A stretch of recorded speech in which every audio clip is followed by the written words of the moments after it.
So now it's recording. Okay, number one. Which of the following are residents of rich countries likely to have in greater quantities or better quality than than residents of poor countries? It's all of those things. So it's D. Yeah. Okay. During the past century, the average growth rate of U.S. real GDP per person implies that it doubles on average about every 35 years. Yep, that's what I got. I don't remember where it said that, but it's right in the introduction of a lot of the first couple answers were right in the introduction portion. Yeah. Right. Yeah. There it is. First page 35. Number three, the average income in a rich country such as the U.S. or Japan is more than. I got C. Yeah, that's what I got too. It was in that same section. Yeah, I just knew that it said it was more than 10%. I didn't know if it said anything about 20 times, but I figured that one. Yeah. All right, 4. Okay. Which of the following correctly ranks the three countries from highest to lowest for percentage of high school age children in school? Was it C? Yeah, C. From those pictures. I feel like I could have guessed on that one. That one is just there's that one with the pictures. Yeah. Yeah. And it's just basically how much they have. Yeah, it's C. Number 5, countries that grew the fastest over the last 100 or so years had average growth rates of real income per person of about, I put B. Yeah, that was in that section too. Let me see if I can find right where I was reading. Was it in that chart? I think it was written out. Was it? Because on page 237, there's that chart, but that's kind of where I referenced to get that answer, but I can't find it. Yeah, I think you're right, though. 237, and I just kind of see. I don't know though, because the top one is 2.65. So it's 237 was the. Yeah, page 237. It's going to be 12-1 is the section, and it'll be like the second page if you're. I feel like it talked like said the answer, and then it said that doesn't mean it was constant. Like some it grew. Oh, this is what I was looking at. Talking about where it's referencing the U.S. 1.77. Yeah, is that a different thing I'm looking at? Yeah, I don't think it's talking about. I think it's just this graph is representing 100 years or so of growth of real income per person. The top one is 2.65, so it's definitely not D. Right. It's way more than 1.5, so I don't think it's A. But I don't know if it's B or C. So what would you consider, U.S. and above? That's what I went off of, and I just took the average of that, and it's closer to 2. Yeah, I would say that. So yeah, I'm going with B. So, okay. Yeah, 6. Last year, real GDP in the imaginary nation of Oshina was 561 billion, and the population was 22 million. The year before, GDP was 500 million and the population 2 million. What was the growth rate of real GDP per person during the year? So did you just divide by the population and then just figure out the growth rate, or? Yeah, I think what I did was I took let's see. Yeah, I got the production per person, so which was the GDP. So for the first year, it'd be 561 billion divided by 2.2 million, and that was 255,000. Mm-hmm. And then the next year, the GDP per person was 250,000. So there's a difference of 5,000. So I just took the 5,000 and I divided that by the first year, 255,000, and it gave me 2%. Yeah, that's what I thought. Okay. So I got D. 7. Which of the following would, by itself, reveal the most about a country's standard of living? It's D. Yep. Okay. Surprised nobody else has joined yet. I know. I don't know everyone. I mean, I know Lindsay wasn't going to be here. Oh, did she respond? Yeah. Well, she emailed earlier. Apparently, there's like a bunch of flooding in her town right now. Oh no. Is she? Yeah. Oh yeah, she's in northern Utah, and okay, she's in Cache Yeah. Valley. That's not good. Mhm. Yeah, she said that the dam is up to like 98.5% or something like that. So they have That's to like, yeah, I know. They have to let some of it out. Plus, it's still raining, and so Yeah, I saw some pictures of people that, yeah, they had flooding like up to the front of their house. They had to put sandbags down. yeah, that's what she said she was doing. Was helping fill sandbags. And Gosh, what a nightmare. Where are you? I'm down in Denver. Oh, okay. Yeah, and it's just been absolutely beautiful here. We've been in the 60s pretty much the whole week or so.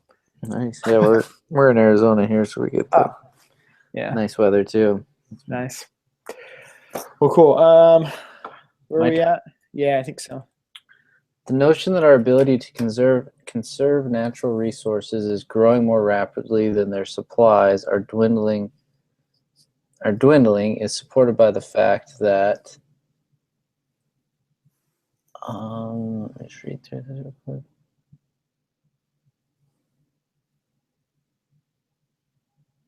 Is it C or D?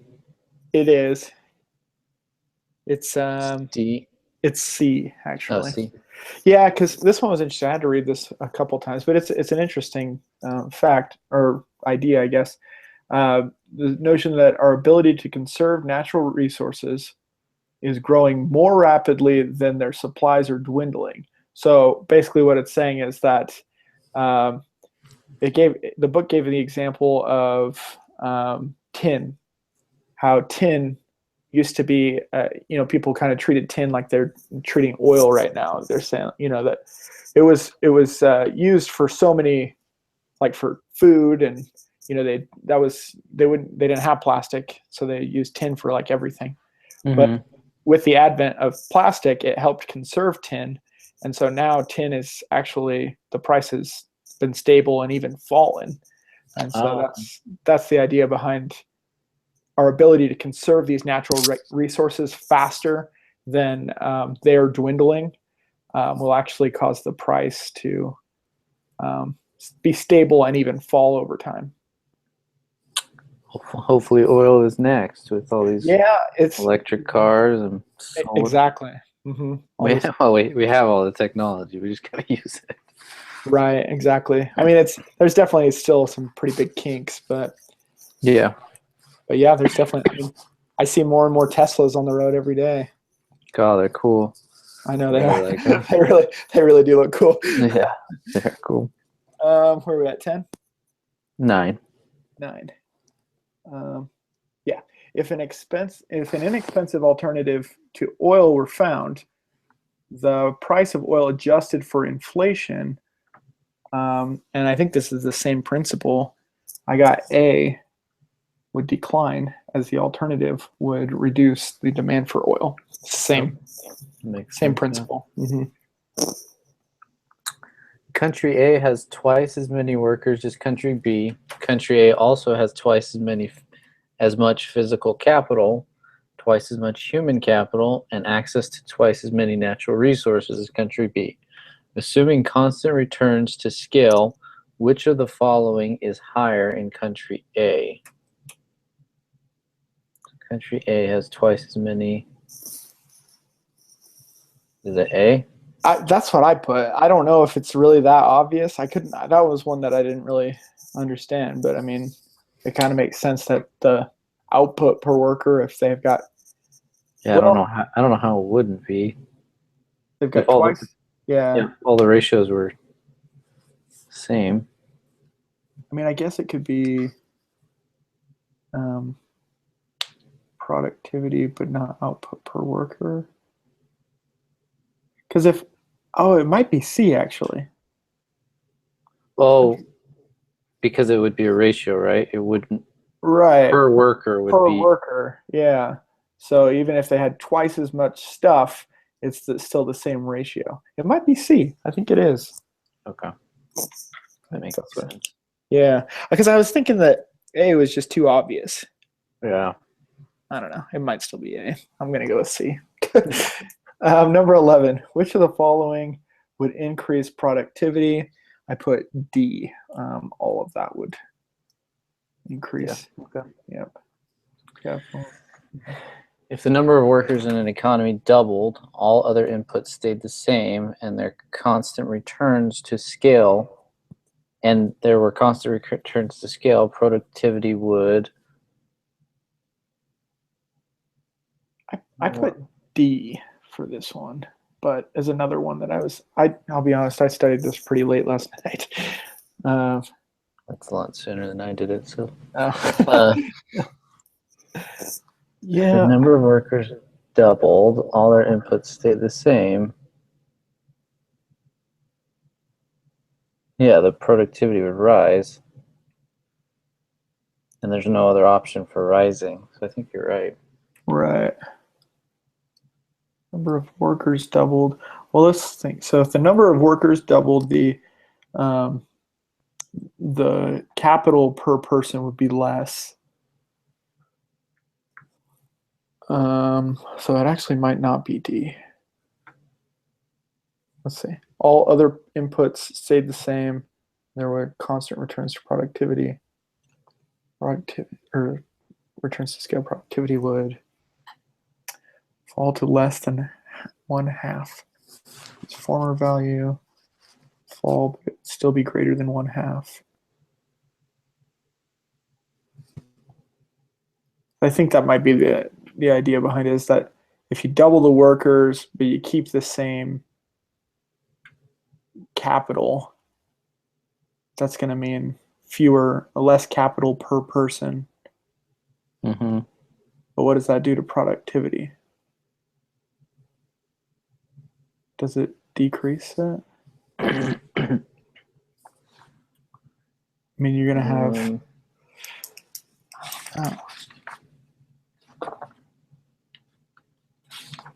In the PowerPoint, it had those formulas. Yeah, it had that. Oh, I should. Did it have more formulas? Because I was just looking at the one in the book, and it didn't really help that much. Yeah, I found the ones in the PowerPoint were better.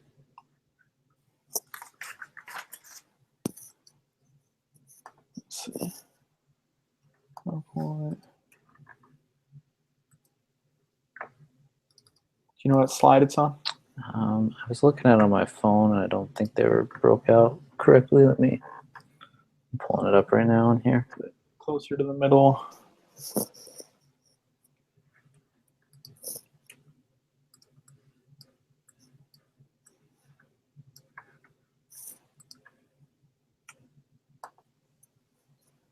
There we go.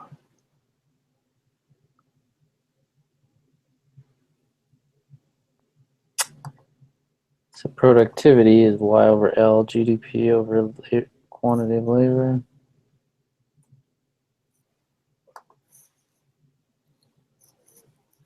All outputs, increasing inputs. Yeah, but if you're doubling just the population.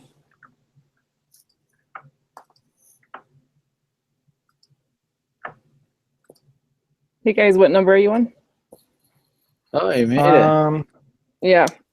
I think we're on 12? 13 or 12. We were 13. finishing 12. Yeah, finishing 12. I'm kind of thinking a lot of times these ones where it's got two answers that are kind of the same, it's usually one or the other of those. Yeah. So that's A and B.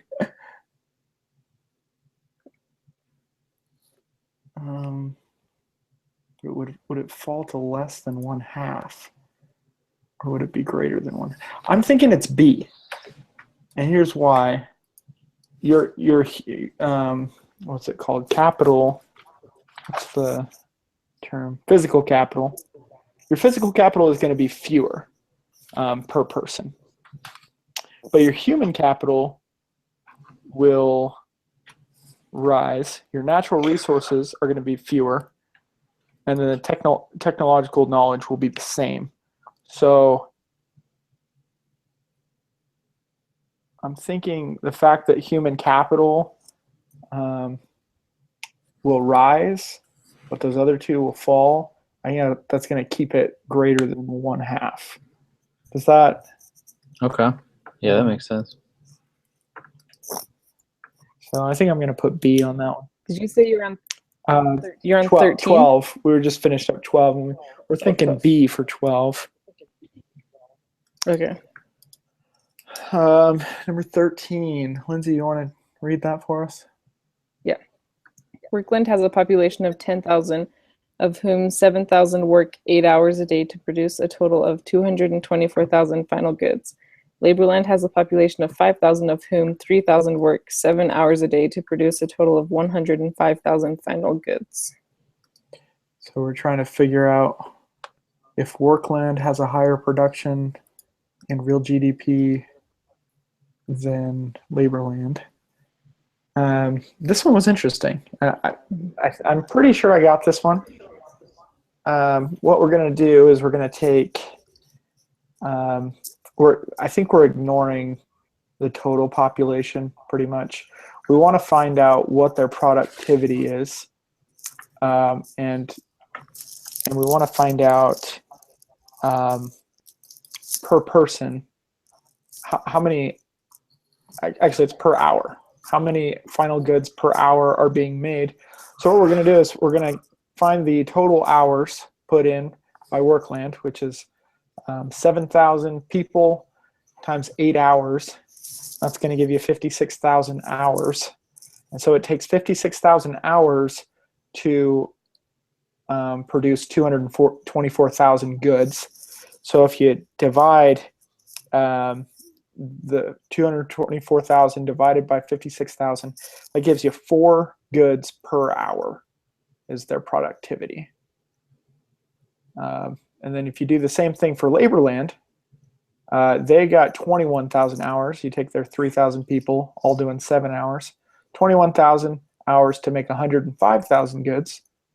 You take 105,000 divided by 21,000, and that actually gives you 5 goods per hour. So Laborland's productivity is higher. I got, for 13, I got C, that Workland has a lower productivity, but real GDP per person is higher because they've got more products. Right. Does that make sense? That makes sense. Okay, cool. That one was, it took me a little bit to figure that one out, but once I thought about it that way, it made more sense. Nice. Chase, you want to take 14? Yeah. All other things equal, relatively poor countries tend to grow C faster, the catch-up effect. Yep, that's the one. 15. If the best educated and most skilled persons leave a country, then in the short term, this country's human capital per worker will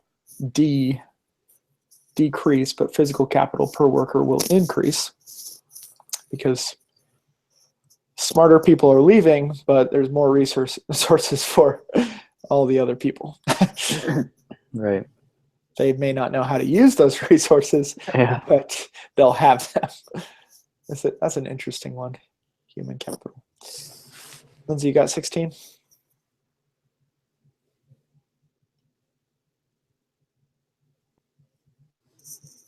Lindsay, still there? Oh, she gone. Oh, okay. Do you want to take 16? Yeah. In the U.S., each additional year of schooling has historically raised a person's wages on an average of about 10%. I remember was the answer, and Uh-huh. is it B? It's actually D. D. It's page 248. These ones I did mark. 248, I think it's like towards the bottom of the page. It is 12-3D. The second sentence is the same as D. Oh, okay. I remember the 10% part, but I didn't remember the other. Yeah, I had to go back and look at that. 17. Other things the same. If a country raises its saving rate, when is growth of real GDP per person higher? And this one is C. In the long run, but not as the economy moves toward the long run, because it's taking away from some of those resources in the right now to save for later on. Okay. Lindsay, you want to take 18? Yeah. Suppose that there are diminishing returns to capital. Suppose also that two countries are the same, except one has more capital per worker, and so it has more real GDP per worker than the other. Finally, suppose that the saving rate in both countries increases from 4% to 7%. Over the next 10 years, we would expect that. 18 is B. B? Okay. It's the country that started with less capital per worker will grow faster. It's that curve effect that Oh, countries that have less that start to save will see faster growth. Page 246 is where that chart is. But yeah, that's that principle. 19. Which of the following public policies would be least likely to result in more rapid economic growth for a poor or developing country? The answer is D, inward-oriented policies.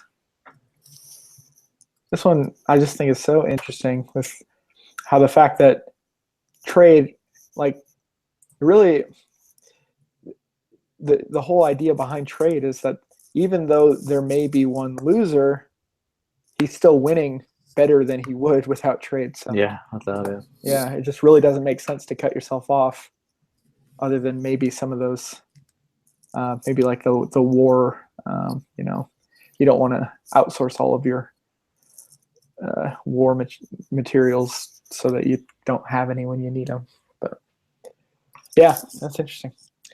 Chase, you want to finish us off with 20? Yeah, economists differ in the views of the role of government in promoting economic growth. At the very least, the government should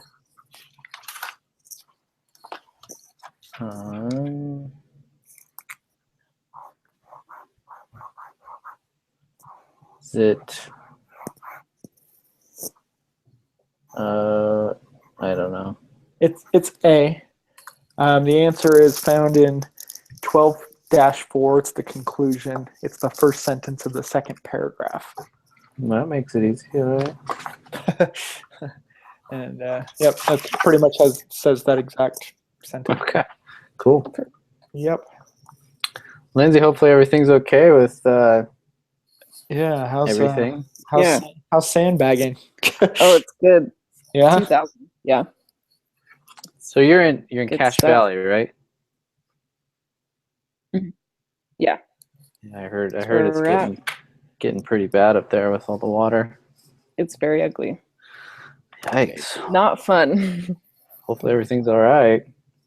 Yeah, hopefully they're gonna keep draining it all night, the dam, so we'll see where we're at in the morning. Like all my Yeah, neighbors are jeez. flooded, but roads are flooded. Jeez. Holy cow. That's scary. That's crazy. That is. Well, good luck. That's not thanks. fun. Justin